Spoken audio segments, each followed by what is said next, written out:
وزیر خزانہ اسحاق ڈار کا کہنا ہے کہ آئی ایم ایف چاہتا ہے کہ پاکستان سری لنکا بنے اور پھر مذاکرات کریں۔ جیو پالیٹکس ہو رہی ہے کہ پاکستان ڈیفالٹ کر جائے۔ اسٹیٹ بینک ایکٹ میں کی گئی ترامیم ناقابل برداشت ہیں۔ اسٹیٹ بینک پاکستان کا بینک ہے، کسی عالمی ادارے کا نہیں۔ یہ اسحاق ڈار نے کہا۔ اس کی مزید تفصیلات جانتے ہیں اپنے نمائندہ اشرف ملخم سے۔ اشرف، آگاہ کیجیے گا۔ جی، ان کا کہنا جب پہلی دفعہ آئے تھے آج وہ سینٹ کی جوائنٹ کمیٹی فائنانس میں، ان کا کہنا تھا کہ اسٹیٹ بینک کو جو خود مختاری دی گئی ہے وہ ہمیں قبول نہیں ہے، بہت زیادہ خود مختار ہو گیا، ریاست کے اندر ریاست کا درجہ مل گیا ہے۔ دوسرے انہوں نے ساتھ اس کے یہ بھی کہا کہ عالمی پاکستان پہ خود مختار ملک ہے، ہم کسی عالمی ادارے کا نہیں ہے، تو ہم ایسی ترجیحات ضرور کریں گے جن سے پاکستان کی معیشت کو فائدہ ہو۔ بڑی ایک عالمی سطح پہ کوشش ہے کہ پاکستان کو کسی نہ کسی طرح ڈیفالٹ کی طرف لے جایا جائے، لیکن ہم کسی صورت بھی پاکستان ڈیفالٹ نہیں کرے گا۔ پاکستان کوئی غیر ملکی ادائیگی موخر نہیں کرے گا۔ پاکستان کو قرض ری شیڈول کروانے کے لیے پیرس کلب جانے کی ضرورت نہیں ہے۔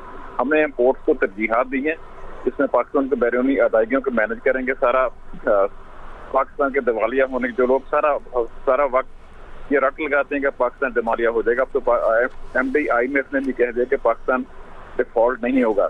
جہاں تک تعلق ہے کہ امپورٹ کے حوالے سے ایکسپورٹ کے حوالے سے قوم کو 30 جون تک بڑی خوشخبری ملے گی۔ جی ٹھیک ہے، بہت شکریہ اشرف تفصیلات کے لیے۔ اچھا چلیں، ایک چیز اس وقت کیونکہ ہم اکانومی جو ہے وہ بڑی اہم ہے اور جو لوگ اس وقت پریشان اکانومی کی وجہ سے ہیں، یہ پچھلا پورا سال یہ گورنمنٹ کہتی رہی کہ چیزوں کی قیمتیں اس لیے بڑھا رہے ہیں کہ ہم نے آئی ایم ایف کے جو ٹارگٹس ہیں ان کو اچیو کرنا ہے۔ یہ دیوالیہ ہو رہا تھا ملک، ہم نے اس ملک کو بچا لیا، ہم نے سیاست نہیں بچائی، ہم نے ملک بچایا کیونکہ ہم آئی ایم ایف کے ساتھ ایگریمنٹ کرنا چاہتے ہیں۔ ایک سال ہو گیا ایگریمنٹ نہیں ہوا اور اچانک یہ بیان آنے لگ گیا کہ پلان بی آ گیا ہے، پلان سی آ گیا ہے۔ آئی ایم ایف اگر ہمارے ساتھ نہیں بھی بات کرتا تو کوئی بات نہیں۔ اب پھر دوبارہ شہباز شریف صاحب کہتے ہیں میں 1 گھنٹہ مینیجنگ ڈائریکٹر سے بات کرتا رہا، میں نے پتہ نہیں یہ کیا کیا، اور ہم نے ساری شرائط وہ غوث پاشا جو ہیں، شاید جو عائشہ غوث جو ہیں، وہ کہہ رہی ہیں کہ بس جناب اب یہ معاملہ ہو رہا ہے۔ تو قاضی صاحب یہ کیا کنفیوژن ہماری لیڈرشپ میں ہے؟ لوگوں کو ہم فراڈ کر رہے ہیں کیا؟ یہ ٹرک کی بتی کے پیچھے آئی ایم ایف نے ہمیں لگا دیا ہے، کیا وجہ کیا ہے؟ دیکھیں، جو ٹیلی فون کال کی تھی نا انہوں نے آئی ایم ایف کی چیف کو، اس نے جو 3 شرطیں رکھی تھی اس میں ایک شرط یہ تھی کہ آپ ڈالر کو بالکل ہی اوپن چھوڑ دیں، یعنی اب 304 پہ ہے تو پھر اللہ جانے کہاں جائے گا۔ میں ڈاکٹر شفاق حسن خان صاحب سے اس بات پہ اتفاق کرتا ہوں کہ ہمیں آئی ایم ایف کے اندر تو رہنا چاہیے لیکن اگلا پروگرام نہیں لینا چاہیے، اور اسحاق ڈار صاحب نے اگر یہ بات کہی ہے تو پھر وہ ڈاکٹر اکرام الحق کا جو ٹیکس کمیشن کی ہے، اور ٹیکس لگاؤ امیروں کو، یہاں پہ 15 سے 20 ہزار ارب روپے کا ٹیکس جو ہے ہم لے سکتے ہیں لوگوں سے۔ مطلب آپ یہ مجھے بتائیں نا کہ آپ اس وقت آپ کا یعنی 2 میرے پاس فگرز ہیں، 65 سے 70% ٹیکس اس ملک کا غریب آدمی دیتا ہے، جسے انڈائریکٹ ٹیکس کہتے ہیں۔ سگریٹ کی ڈبیا پہ، چائے پہ، کسی چیز پہ، یہ ٹیلی فون پہ بھی آپ 2.25 لاکھ ٹیکس یہ جسے آپ ود ہولڈنگ ٹیکس کہتے ہیں۔ اب ود ہولڈنگ ٹیکس سے آپ غریب آدمی کو ہٹ کرتے ہیں، امیر آدمی تو فرق کوئی نہیں پہنتا۔ سمی صاحب تو 35 فون خرید سکتے ہو، جو میں نے بھی تحفہ دے دینا۔ لیکن بات یہ ہے کہ میرا بھی یعنی دیکھیں پاکستانی قوم کی کیا صلاحیت ہے کہ اپنا جو مدعا ہے نا بیچ میں بات کرتے کرتے یوں اپنی درخواست دی اور یوں آگے نکل گئے۔ کمال ہو گیا یار، ویسے یہ بات صحیح کیا انہوں نے۔ میں نے یہ عرض کیا کہ بھائی اگر آپ یہ میں نے ایک بات کی، میرا قمر زمان قاہرہ میرا دوست بھی ہے اور میرا بہت پیارا دوست ہے، میرے وہ لائن پہ آئے تو ان کا کہ ہمیں کچھ مشکل فیصلے کرنے پڑے۔ میں کہ بالکل، میں تھوڑی عرض کرنا چاہتا ہوں۔ عرض یہ ہے کہ یہ زبان کا مسئلہ ہے، تھوڑا گرامر کا مسئلہ ہے۔ میں نے کہا دیکھیں یہ مشکل فیصلہ ہوتا ہے کہ وہ مشکل فیصلہ تو یہ ہو کہ آپ اپنے طبقے کو ٹیکس لگائیں۔ جب آپ کے ریاست کے چلانے کے پیسے مجھ سے غریب آدمی سے لے رہے ہیں تو آپ کریں ضرور، ہم روک نہیں سکتے آپ کو، مگر کہ ہمیں کچھ آسان فیصلے کرنے پڑے کہ ہم نے اس ریاست کو چلانے کے تمام اخراجات جو ہیں وہ عام آدمی سے لینے ہیں۔ تو مشکل فیصلے کریں۔ اس ملک میں یو این ڈی پی کی فگر کے مطابق ایک فگر ہے $17 بلین میں یہ اشرافی ہمیں پڑتی ہے۔ یہ کیا کس نے؟ ڈاکٹر حفیظ پاشا کے انڈر ٹیم نے یہ فگر دی۔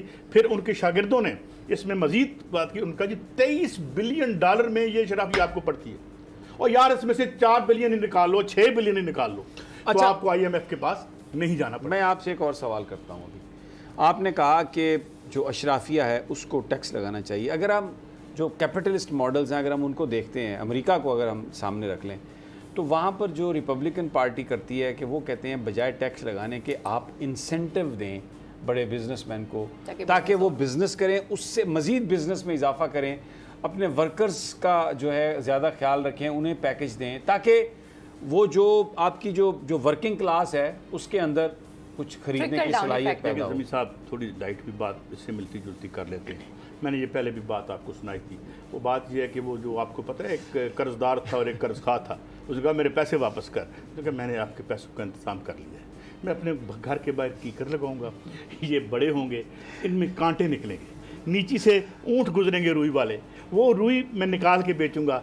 جناب ہنسی کہتا ہے رقماں ترن لگیاں نے تو کنج ہاتھ سے نکلتے. چھوڑیں, یہ ماڈل 1980 سے لے کے اب تک پٹ چکا ہے, کوئی ٹرکل ڈاؤن نہیں ہوا. آپ دیکھیں اس اچھا آپ سنیں اسکینڈینیویا کی بات کریں, آپ کینیڈا اس وقت ویلفیئر اسٹیٹ ہے, اس وقت ڈینمارک ویلفیئر اسٹیٹ ہے, اس وقت آپ اگر یہ دیکھیں ناروے ہے, یہ ویلفیئر اسٹیٹ ہے, تو یہ نہیں بنی.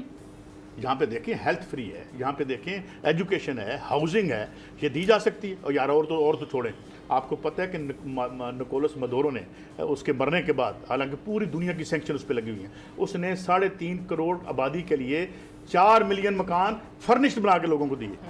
اور امریکہ کتنا زور لگا رہا ہے, انسرجنسی ساتھ کروا رہا ہے, وہ کون سا ملک کے ساتھ.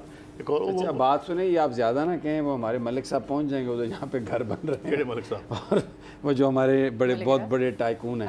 دیکھیں بات سنیں, میں ایک بات کر رہا ہوں, ویسے یہ ہمارے ادھر بڑے وہ اپنے علیم خان صاحب بھی پہنچ جائیں گے, وہ بھی آج کل ریئل اسٹیٹ میں, اور معاف کیجیے گا یہ سارے چینل بند ہو جائیں گے, لوگ ادھر چلے جائیں گے, ادھر سے انویسٹمنٹ لے کے اور پلاٹ خریدیں گے اور گھر بنائیں گے. وہ سرکار بنا رہی ہے, کرے گی نا سرکار, نہیں آؤٹ سورس بھی تو کرے گی نا سرکار. اپنے لوگوں کو پہلے فیسیلیٹیٹ دیکھو اس نے کیا کیا, وہ پی ڈی وی ایس سے ان کی جو آئل بہت زیادہ ہے وہاں پہ, اس نے آئل میں سے ملٹی نیشنل کمپنیوں کے جو کھابے تھے, اچھا تیل تو ادھر ان کو فارغ کیا, کھابے نے کہا. اچھا یار آپ بولیویا کی مثال کیوں نہیں لیتے, دنیا کا غریب ترین ملک تھا, وہاں کو بھی کروایا امریکہ نے, آپ کو پتہ ہے کو کروایا, اور اس کو کے بعد دوبارہ پھر وہ الیکشن ارجنٹینا میں بیٹھ کے اس نے الیکشن لڑا دوبارہ واپس آیا. اور وہاں پہ غربت, آئی ایم ایف کا یہ پیپر ہے کہ دنیا میں سب سے تیزی سے غربت اگر ختم ہوئی ہے تو وہ بولیویا میں ہوئی ہے, جو ایوو موریلس نے کی تھی. یعنی کہ کسی اور ملک میں بیٹھ کے آپ الیکشن لڑ سکتے ہیں. اس کا بندہ تھا نا, اس کا جو تھا نا اپنا وزیر خزانہ, وہ لڑا اور وہ 60% سے زیادہ ووٹ کیا. بجٹ 2023-24 کی سب سے بڑی ٹرانسمیشن, بول ایک مرتبہ پھر سب سے آگے.